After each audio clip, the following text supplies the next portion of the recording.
আজও একটা পাকা আমের রেসিপি নিয়ে হাজির হয়েছি। কিছুদিন হলো তোমাদের আমি পাকা আমের রেসিপি শেয়ার করছি, তো সেই মতোই আজও একটা ইউনিক পাকা আমের রেসিপি তোমাদের শেয়ার করব। আশা করছি তোমাদের ভালো লাগবে। পুরো ভিডিওটি দেখার অনুরোধ রইল। প্রথমেই একটা পাকা আম নিয়ে নিয়েছি। এই পাকা আমের পাল্পটা বের করে নিতে হবে। তার জন্য পাকা আমের পাল্পটা মিক্সিতে দিয়ে মিহিভাবে পেস্ট করে নিলাম। এবারে একটা পাত্র নিয়ে নিলাম। এই মিক্সিং বলে এই কাপের মাপ করে 1 কাপ আটা নিলাম। তার সঙ্গে 1 কাপ ময়দা দিয়ে দিলাম। আটা আর ময়দা সমান করে একটা পাত্রে নিয়ে নিয়েছি। চাইলে এখানে পুরোপুরি আটা দিয়েও করতে পারো বা ময়দা দিয়েও করতে পারো। আমি মিক্সড করেই তৈরি করছি। তার মধ্যে অ্যাড করেছি স্বাদ মতো লবণ, 1 চামচ চিনি, 2 চামচ গুঁড়ো দুধ আর তার সঙ্গে 1 চামচ ইস্টের বদলে এখানে কিন্তু তোমরা টক দই দিতে পারো। শুকনো উপকরণগুলো হাত দিয়ে ভালো করে মিশিয়ে নিয়ে 1 চামচ মতো রিফাইন অয়েল অ্যাড করেছি আর হাত দিয়ে আটা ময়দার সঙ্গে ভালো করে ময়াম দিয়ে নিয়েছি। এবারে অ্যাড করছি কিছুটা আমের পাল্প। 2 চামচ মতো আমের পাল্প দিয়ে ভালো করে আটা আর ময়দাটা মেখে নেব। একবারে বেশি আমের পাল্প দেওয়া যাবে না, তাহলে কিন্তু ঠিকঠাক ডো তৈরি করা যাবে না। সফট একটা ডো তৈরি করব, তাই অল্প অল্প আমের পাল্প দিয়ে কিন্তু মেখে নিতে হবে। তো দেখো আমি অল্প অল্প আমের পাল্প দিয়ে এইরকম একটা সফট ডো তৈরি করে নিয়েছি। এবারে ডোয়ের উপরে সামান্য রিফাইন তেল এইভাবে মেখে একটা ঢাকনি দিয়ে ঢেকে রেখে দিলাম। আধা ঘন্টার জন্য ঢেকে রেখে দেবো। আর এদিকে কিছুটা দুধ কড়াইতে বসিয়ে দিয়েছি। দুধটা জাল করে ঘন করা ছিল। কিছুটা দুধ দিয়ে দিলাম আর দুধে জাল ওঠার সঙ্গে সঙ্গে দিয়ে দিয়েছি 1 চামচ সুজি। এখানে হাতের কাছে যদি সুজি না থাকে তাহলে আতপ চালের কুচিও অ্যাড করতে পারো 1 চামচ, তাতেও কিন্তু একরকম সুজির মতনই হবে।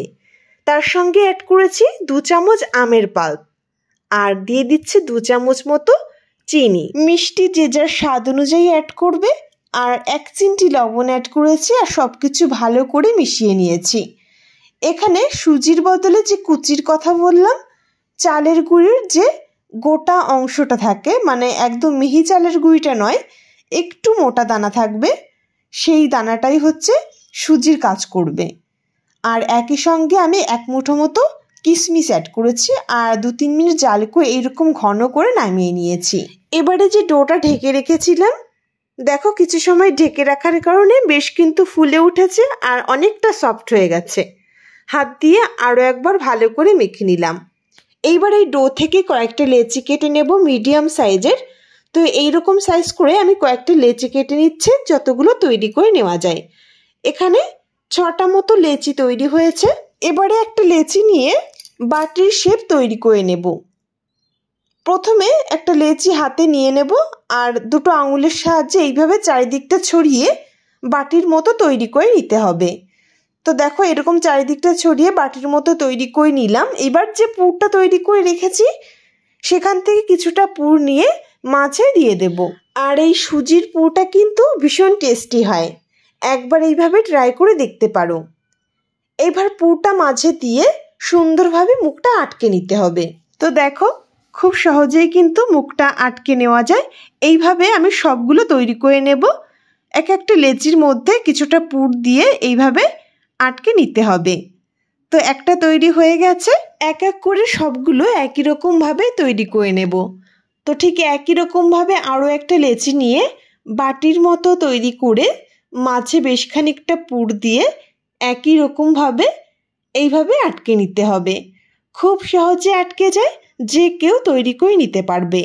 এবার এক একটা লেচি নিয়ে আঙুলের সাহায্যে এইভাবে চারিদিকে পুরটা ছড়িয়ে নেব আর এইভাবে দেখো সুন্দর একটা চ্যাপ্টা শেপ তৈরি করে নেব। এইভাবে আমি সবগুলো তৈরি করে নিয়েছি। বানানো একদম সহজ, যে কেউ তৈরি করে নিতে পারে। তো দেখো বন্ধুরা সবগুলো একই রকমভাবে আমি তৈরি করে নিলাম। এবারে একটা কড়াই বসিয়ে দিয়েছি।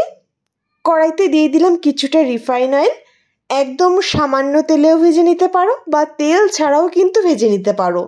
তো এখানে আমি কিছুটা রিফাইন অয়েল দিয়েছি আর তেলটা বেশ ভালো করে গরম করে সবগুলো এক এক করে দিয়ে দিলাম যতগুলো দেওয়া যায়। তো সবগুলো আমি একবারেই দিয়ে দিয়েছি। এবার ঢেকে দিয়ে 2 মিনিট মতো জাল করে নেব। 2 মিনিট পর ঢাকাটা তুলে নিয়েছি। এক সাইড কিন্তু বেশ কালার ধরে গেছে, উল্টে দিলাম। অপর সাইডটাও একই রকমভাবে ভেজে নেব। ঢাকা দিয়ে লো আঁচে, সবসময় কিন্তু লো আঁচেই ভাজতে হবে, তা না হলে বেশি রকম কালার ধরে যাবে কিন্তু ভিতরটা ভাজা হবে না। খুব দ্রুত কালার ধরে যায় আর ভাজতেও কিন্তু খুব বেশি সময় লাগে না। তাই লো আঁচে 2 মিনিট মতো ভাজলেই দেখবে খুব সুন্দর ফুলেও উঠবে আর কালারটাও ধরে যাবে। একদম লো আঁচেই 2 সাইডটাই লালচে রং ধরে ভেজে নিয়েছি। তো দেখো বন্ধুরা, বেশ সুন্দর কালার ধরেছে আর অনেকটা ফুলেছে। এবার নামিয়ে নিচ্ছি। খুব সুস্বাদু হয় খেতে, একদমই ইউনিক রেসিপি।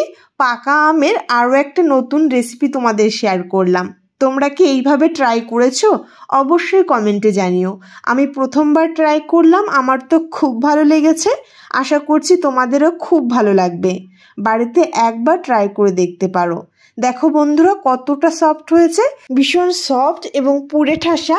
এই রেসিপিটি আমার মনে হয় সবার খুব ভালো লাগবে। তো বন্ধুরা, আজ রেসিপিটি এ পর্যন্তই শেষ করছি। দেখা হবে নেক্সট কোনো নতুন রেসিপিতে। খুব ভালো থেকো তোমরা, সুস্থ থেকো। আজ এ পর্যন্তই।